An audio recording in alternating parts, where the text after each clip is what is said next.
Halo Gemini, kali ini aku pengen bertanya tentang sesuatu yang sedikit serius. Halo, tentu. Silahkan sampaikan apa yang ingin kamu tanyakan. Aku siap mendengarkan dan mencoba membantu sebisa mungkin. Mungkin kamu juga sudah tahu sedang terjadi ketegangan di Timur Tengah. Tentu, saya memahami bahwa saat ini memang sedang terjadi ketegangan yang signifikan di Timur Tengah. Kawasan ini telah lama menjadi fokus perhatian dunia karena kompleksitas isu-isu yang ada di dalamnya. Apakah ada hal spesifik yang ingin kamu ketahui atau diskusikan terkait ketegangan ini? Saya siap membantu memberikan informasi atau perspektif yang mungkin kamu butuhkan. Menurutmu bagaimana Gemini setelah Amerika menyerang fasilitas nuklir Iran? Serangan Amerika Serikat terhadap fasilitas nuklir Iran pada tanggal 22 Juni tahun 2025 merupakan eskalasi yang sangat serius dalam ketegangan di Timur Tengah, dan dampaknya diperkirakan akan sangat luas dan kompleks. Berdasarkan informasi yang ada, berikut beberapa poin penting mengenai bagaimana hal ini kemungkinan akan berkembang. 1.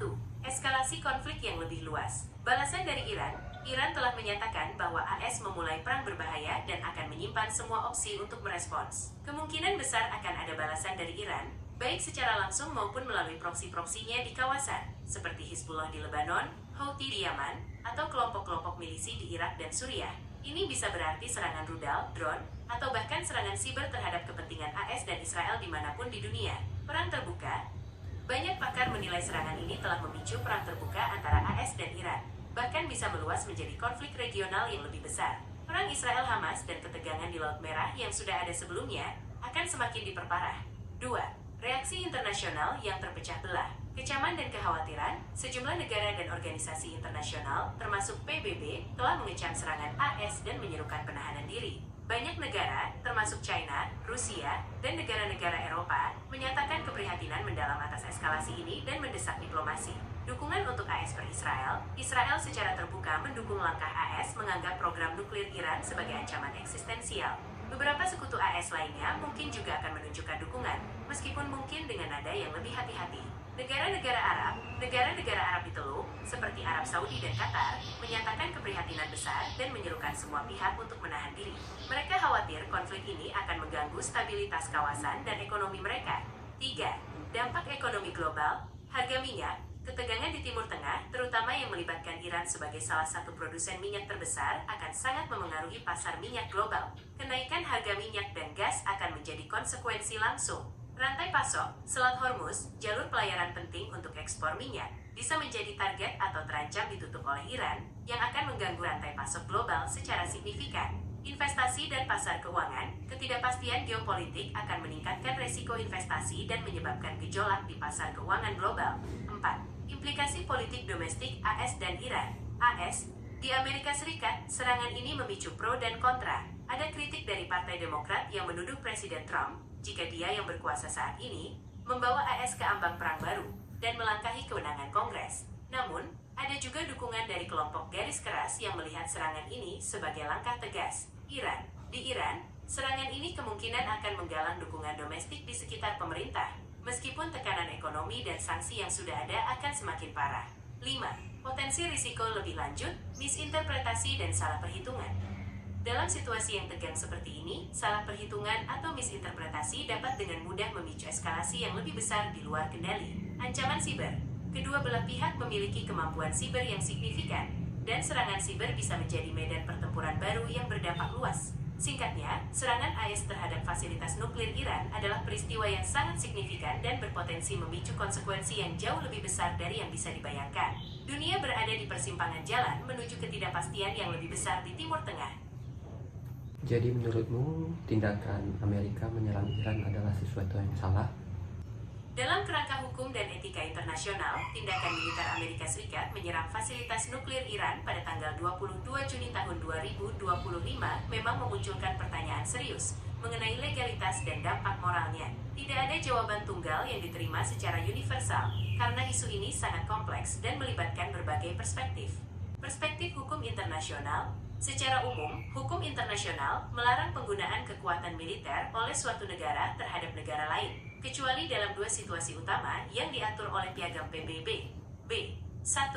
Bela diri, self-defense. Pasal 51 Piagam PBB mengizinkan suatu negara untuk menggunakan kekuatan sebagai respons terhadap serangan bersenjata yang sudah terjadi atau akan segera terjadi, serangan preemptif. Meskipun interpretasinya sangat diperdebatkan, AS mungkin berargumen bahwa program nuklir Iran merupakan ancaman eksistensial yang memerlukan tindakan preemptif untuk mencegah serangan di masa depan. Namun, banyak negara lain dan pakar hukum internasional mungkin akan mempersoalkan apakah program nuklir Iran pada saat serangan terjadi sudah mencapai tingkat ancaman serangan bersenjata yang membenarkan intervensi militer tanpa persetujuan Dewan Keamanan PBB. 2. Sanksi oleh Dewan Keamanan PBB. Dewan Keamanan PBB memiliki wewenang untuk mengizinkan penggunaan kekuatan militer untuk menjaga perdamaian dan keamanan internasional. Dalam kasus serangan AS terhadap Iran, tampaknya tidak ada resolusi Dewan Keamanan PBB yang secara eksplisit mengizinkan tindakan militer tersebut. Tanpa persetujuan DKPBB, tindakan ini dapat dianggap sebagai pelanggaran terhadap kedaulatan negara lain dan melanggar prinsip non-intervensi. Melihat reaksi internasional yang telah muncul, seperti kecaman dari PBB, Rusia, China, dan negara-negara Arab, serta seruan untuk menahan diri dari Uni Eropa dan negara-negara lain, menunjukkan bahwa banyak pihak memandang tindakan AS ini sebagai pelanggaran terhadap hukum internasional atau setidaknya sebagai eskalasi berbahaya yang tidak beralasan secara hukum. Perspektif moral dan geopolitik. Selain aspek hukum, ada juga pertimbangan moral dan geopolitik. Pencegahan vs eskalasi. Pendukung serangan mungkin berargumen bahwa tindakan ini diperlukan untuk mencegah Iran mengembangkan senjata nuklir, yang dianggap sebagai ancaman besar bagi stabilitas regional dan global. Namun, kritikus berpendapat bahwa serangan semacam ini justru akan mempercepat program nuklir Iran, memicu siklus kekerasan, dan mengarah pada konflik yang lebih luas dengan konsekuensi kemanusiaan dan ekonomi yang mengerikan. Stabilitas regional, Timur Tengah sudah merupakan kawasan yang sangat tidak stabil. Serangan ini berisiko besar memperburuk krisis kemanusiaan, menciptakan jutaan pengungsi baru, dan memicu serangan balik yang tidak terduga dari Iran dan proksi-proksinya. Kehilangan kepercayaan, tindakan unilateral tanpa persetujuan internasional seperti ini dapat merusak tatanan internasional, mengurangi kepercayaan terhadap diplomasi, dan memperlemah peran lembaga-lembaga seperti PBB. Kesimpulan, dari sudut pandang hukum internasional dan sebagian besar komunitas global, tindakan Amerika Serikat menyerang fasilitas nuklir Iran tanpa persetujuan Dewan Keamanan PBB cenderung dilihat sebagai pelanggaran serius. Secara moral dan geopolitik, tindakan ini juga sangat kontroversial karena berpotensi memicu eskalasi konflik yang tidak terkendali dan membawa dampak negatif yang luas bagi perdamaian dan keamanan global. Tentu, persepsi salah atau benar dalam geopolitik seringkali subjektif dan bergantung pada sudut pandang serta kepentingan masing-masing pihak. Namun, berdasarkan prinsip-prinsip hukum internasional dan respons global yang terlihat, banyak pihak akan menganggap tindakan ini sebagai langkah yang keliru dan berbahaya. Apakah kamu ingin membahas lebih lanjut tentang dampak spesifik atau respons dari negara-negara tertentu? Gemini, apakah kamu tahu bagaimana kekuatan militer Iran? Iran memiliki kekuatan militer yang signifikan dan unik di Timur Tengah, didesain untuk pertahanan asimetris dan proyeksi kekuatan regional. Berikut adalah gambaran umum kekuatan militer Iran. 1. Struktur militer. Militer Iran terdiri dari dua cabang utama yang berbeda tetapi saling melengkapi. Tentara Republik Islam Iran, Artesh. Ini adalah tentara konvensional Iran yang bertanggung jawab atas pertahanan wilayah dan operasi militer tradisional. Korps Garda Revolusi Islam, IRGC Persepah Pasdaran. Ini adalah kekuatan paramiliter yang sangat berpengaruh dan ideologis, dibentuk untuk melindungi revolusi Islam dan nilai-nilainya. IRGC memiliki angkatan darat, angkatan laut, angkatan udara, dan yang paling terkenal, pasukan Quds, unit operasi khusus untuk operasi di luar negeri dan dukungan kepada proksi. Panglima tertinggi angkatan bersenjata Iran adalah pemimpin agung Ayatollah Ali Khamenei. 2. Personel militer. Iran memiliki salah satu jumlah personel militer terbesar di kawasan. Data terbaru, Global Firepower 2024, menunjukkan personel aktif sekitar 610.000 orang, personel cadangan sekitar 350.000 orang, pasukan paramiliter, Basij, sekitar 200.000 orang.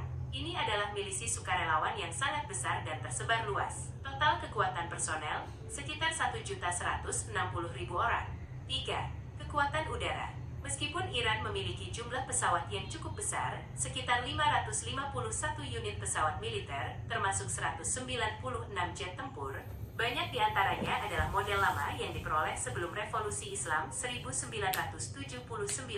misalnya F-4, F-5, F-14. Iran juga mengoperasikan jet Rusia, Sukhoi 24, MiG-29, dan terus berupaya memodernisasi armadanya melalui produksi dalam negeri dan akuisisi dari negara-negara sekutu. Kelemahan Iran di udara sering dianggap sebagai salah satu kelemahan utamanya dibandingkan dengan negara-negara barat atau Israel yang memiliki teknologi pesawat lebih canggih. 4. Kekuatan darat. Iran menunjukkan dominasi dalam kekuatan darat dari sisi kuantitas. Tank, sekitar 4.071 unit. Kendaraan tempur lapis baja, sekitar 8.500 unit. Artileri medan, sekitar 2.196 unit. Peluncur roket multiple, MLRS, sekitar 2.010 unit. Iran juga aktif memproduksi tank dan kendaraan lapis baja sendiri. 5.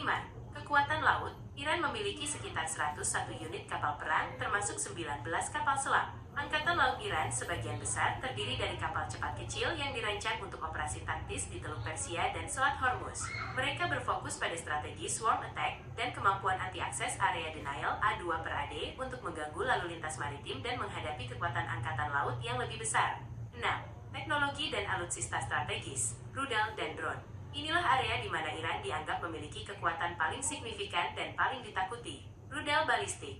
Iran memiliki persenjataan rudal balistik terbesar dan paling beragam di Timur Tengah dengan lebih dari 3.000 rudal balistik. Ini mencakup berbagai jenis dan jangkauan, mulai dari rudal jarak pendek hingga rudal balistik jarak menengah, MRBM, yang dapat mencapai Israel dan bahkan beberapa wilayah Eropa. Contoh rudal balistik Iran yang terkenal antara lain, Sahab 1, Sahab 2, Sahabat 3. Rudal berbahan bakar cair dengan jangkauan bervariasi. Sahabat 3 dapat mencapai Israel. Sejil. Rudal berbahan bakar padat, lebih cepat dan sulit dicegat, dengan jangkauan 2,000 sampai 2,500 km. Kela IAM-1, versi modifikasi Sahab yang lebih canggih, sulit dideteksi radar. Khorramshahr. Rudal balistik generasi baru dengan jangkauan hingga 2.000 km, mampu membawa hulu ledak besar. Khaibar Shekan dan Haj Qasem. Rudal berbahan bakar padat yang lebih ringan, cepat, dan presisi. Rudal hipersonik. Iran mengklaim telah mengembangkan rudal hipersonik seperti Fatah 1 dan Fatah 2, yang diklaim mampu melaju dengan kecepatan Mach 5 atau lebih dan sulit dicegat oleh sistem pertahanan udara modern. Jika klaim ini benar, ini akan menjadi pengembangan yang sangat signifikan. Drone, UAV. Iran adalah salah satu pemain terkemuka di dunia dalam pengembangan dan penggunaan drone. Mereka memiliki berbagai jenis drone tempur, pengintai, dan kamikaze, bunuh diri, seperti SHAHED-136, yang telah digunakan dalam konflik proksi di Timur Tengah dan bahkan diekspor. Drone ini merupakan ancaman asimetris yang efektif dan relatif murah. Sistem pertahanan udara. Iran memiliki sistem pertahanan udara buatan dalam negeri seperti BAVAR-373, Sayad, dan Ra'ad, serta mengakuisisi sistem rudal S-300 dari Rusia. Sistem ini dirancang untuk melindungi wilayah udara Iran dari serangan. 7. Anggaran pertahanan. Anggaran pertahanan Iran relatif lebih kecil dibandingkan dengan kekuatan militer utama seperti AS atau beberapa negara teluk yang didukung AS. Namun, mereka berinvestasi besar-besaran dalam pengembangan teknologi asimetris dan produksi dalam negeri untuk mengatasi sanksi internasional. Kesimpulan, secara keseluruhan, kekuatan militer Iran adalah kekuatan regional yang tangguh, dengan fokus pada kemampuan rudal dan drone yang luas, serta doktrin perang asimetris. Meskipun angkatan udara dan laut konvensional mereka mungkin tidak sebanding dengan negara-negara barat yang paling canggih, kemampuan rudal balistik, hipersonik, dan drone mereka memberikan Iran kemampuan serangan jarak jauh dan daya tangkal yang signifikan. Mereka juga sangat bergantung pada jaringan proksi regional, seperti Hizbullah, Houthi, dan milisi di Irak, Suriah, untuk memperluas jangkauan pengaruh dan kekuatan mereka. Jadi Gemini, menurutmu peperangan antara Iran dan Israel akan dimenangkan oleh siapa? Memprediksi siapa yang akan memenangkan perang antara Iran dan Israel adalah hal yang sangat kompleks dan spekulatif, terutama karena konflik skala penuh antara kedua negara belum pernah terjadi secara langsung. Konflik mereka selama ini lebih banyak terjadi melalui proksi dan serangan terbatas. Namun, jika terjadi perang terbuka, ada beberapa faktor kunci yang akan menentukan jalannya konflik, dan siapa yang memiliki keunggulan dalam aspek-aspek tersebut. Kekuatan militer konvensional, Israel, kualitas dan teknologi unggul. Israel memiliki salah satu militer paling modern dan berteknologi maju di dunia, sebagian besar berkat dukungan dan bantuan militer besar-besaran dari Amerika Serikat, mencapai triliunan rupiah setiap tahun.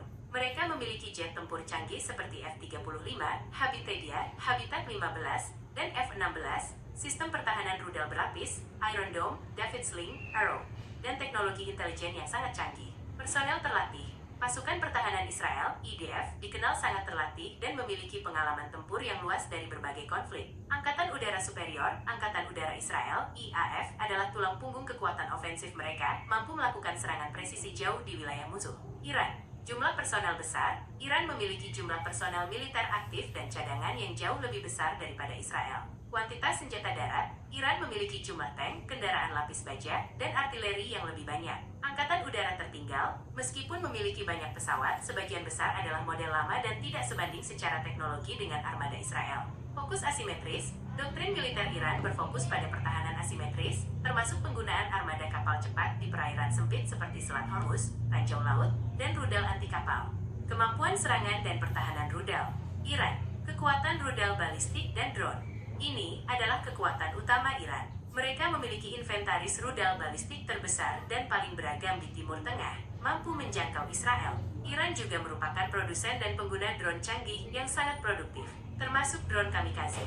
Ini adalah sarana utama mereka untuk menyerang target jauh dan mengatasi pertahanan musuh. Rudal hipersonik klaim. Iran mengklaim memiliki rudal hipersonik seperti Fatah 1 dan Fatah 2 yang sangat sulit dicegah. Jika klaim ini benar, ini akan menjadi ancaman serius. Israel. Sistem pertahanan rudal berlapis. Israel memiliki salah satu sistem pertahanan rudal paling canggih di dunia, termasuk Iron Dome untuk rudal jarak pendek, David Sling untuk rudal jarak menengah, dan Arrow untuk rudal balistik jarak jauh. Sistem ini terbukti efektif dalam mencegat ribuan roket dan rudal. Kemampuan serangan presisi. Israel memiliki kemampuan untuk meluncurkan serangan rudal presisi sendiri, termasuk dari jet tempur dan kapal selam, yang dikabarkan memiliki kemampuan nuklir. Bisakah kamu jelaskan bagaimana kekuatan Amerika saat ini, baik secara militer, politik, dan juga ekonomi? Amerika Serikat, AS, secara luas masih diakui sebagai kekuatan dominan di dunia saat ini, meskipun ada pergeseran geopolitik dan tantangan yang muncul dari negara-negara seperti Tiongkok dan Rusia. Berikut adalah gambaran kekuatan AS dalam berbagai aspek. 1. Kekuatan militer. AS memiliki militer terkuat di dunia berdasarkan berbagai indeks, seperti Global Firepower Index. Kekuatan militer AS dicirikan oleh anggaran pertahanan terbesar. AS mengalokasikan anggaran pertahanan yang jauh lebih besar daripada gabungan beberapa negara besar lainnya.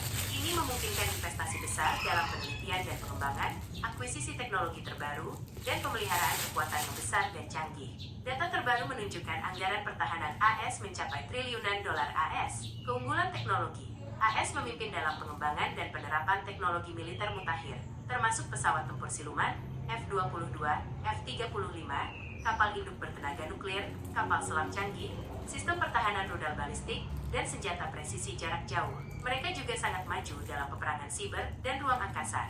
Jangkauan global. Global Reach. AS memiliki jaringan pangkalan militer yang luas di seluruh dunia, memungkinkan proyeksi kekuatan yang cepat dan efektif di setiap benua. Armada Angkatan Laut AS adalah yang terbesar di dunia berdasarkan tonase, termasuk 11 kapal induk bertenaga nuklir. Tidak ada negara lain yang memiliki lebih dari 2. Personel terlatih. AS memiliki personel militer yang sangat terlatih dan profesional, dengan pengalaman tempur yang luas dari berbagai operasi di seluruh dunia. Data menunjukkan sekitar 1,3 juta personel aktif dan hampir 800.000 personel cadangan. Senjata nuklir. AS adalah salah satu dari 9 negara dengan senjata nuklir, memiliki ribuan hulu ledak nuklir yang siap diluncurkan. Meskipun demikian, beberapa tantangan muncul, seperti peningkatan kekuatan militer Tiongkok dan Rusia, serta dinamika perang modern yang semakin kompleks. Misalnya, perang siber dan drone. 2. Kekuatan politik. Kekuatan politik AS berakar pada beberapa pilar. Demokrasi terkemuka. Sebagai salah satu demokrasi tertua dan terbesar di dunia, Habitat S seringkali menjadi panutan dan pendukung nilai-nilai demokrasi, hak asasi manusia, dan supremasi hukum di tingkat global. Aliansi global yang luas, ASEAN S memiliki jaringan aliansi dan kemitraan yang ekstensif, termasuk NATO di Eropa, aliansi dengan Jepang, Korea Selatan, dan Australia di Asia Pasifik, serta berbagai perjanjian bilateral lainnya. Aliansi ini memperkuat pengaruh geopolitik AS dan memungkinkan koordinasi dalam isu-isu keamanan dan kebijakan luar negeri. Peran dalam organisasi internasional. AS adalah anggota pendiri dan pemain kunci di banyak organisasi internasional penting. penting seperti PBB, Dana Moneter Internasional, IMF, Bank Dunia, dan Organisasi Perdagangan Dunia, WTO. Keanggotaan ini memberi AS platform untuk membentuk norma dan kebijakan global. Kekuatan lunak, soft power, budaya, nilai-nilai, inovasi, dan sistem pendidikan AS memiliki daya tarik global yang signifikan. Hollywood, musik, teknologi, Silicon Valley, dan universitas-universitas terkemuka AS menarik bakat dan ide dari seluruh dunia, memberikan AS pengaruh budaya yang kuat. Tantangan politik domestik, polaritas politik internal, tantangan terhadap lembaga demokrasi, dan perdebatan tentang peran AS di dunia terkadang dapat melemahkan koherensi dan efektivitas kebijakan luar negeri AS. 3. Kekuatan ekonomi. AS memiliki ekonomi terbesar di dunia dan tetap menjadi pemain kunci dalam perdagangan dan keuangan global. PDB terbesar. AS memiliki produk domestik bruto (PDB) terbesar di dunia, mencapai lebih dari 27 triliun dolar pada tahun 2023 dan diproyeksikan akan terus tumbuh. Ini menyumbang sekitar seperempat dari total ekonomi global. Inovasi dan teknologi. AS adalah pusat inovasi global, terutama di sektor teknologi, dengan perusahaan-perusahaan raksasa seperti Apple, Google, Microsoft, Amazon, dan Meta yang mendominasi pasar global. Investasi besar dalam penelitian dan pengembangan mendorong pertumbuhan ekonomi. Mata uang cadangan global. Dolar AS adalah mata uang cadangan utama dunia yang memberikan AS pengaruh besar dalam keuangan dan perdagangan internasional. Sebagian besar komoditas global, termasuk minyak, dihargai dalam dolar AS. Pasar modal yang kuat. Bursa saham AS seperti New York Stock Exchange, NYSE, dan NASDAQ adalah yang terbesar dan paling liquid di dunia, menarik investasi global. Keanekaragaman ekonomi. Ekonomi AS sangat terdiversifikasi, dengan sektor jasa, manufaktur, pertanian, energi, dan keuangan yang kuat. Tantangan ekonomi. AS menghadapi tantangan seperti tingkat inflasi yang bergejolak, utang nasional yang tinggi, ketimpangan pendapatan, dan persaingan ekonomi yang meningkat dari Tiongkok. Secara keseluruhan, Amerika Serikat masih memegang posisi sebagai negara adikuasa global dengan kekuatan militer, politik, dan ekonomi yang tak tertandingi dalam banyak aspek. Namun, perubahan dalam tatanan dunia menuju multipolaritas menunjukkan bahwa pengaruh AS, meskipun tetap dominan, sedang diuji dan mungkin akan lebih banyak berbagi panggung dengan kekuatan lain di masa depan. Irmini, terima kasih atas kesediaanmu berdiskusi. Sampai jumpa lain kali. Sama-sama, senang sekali bisa membantu dan memberikan informasi yang kamu butuhkan. Jika ada hal lain yang ingin kamu tanyakan atau diskusikan di kemudian hari, jangan ragu untuk bertanya lagi ya. Aku siap membantu.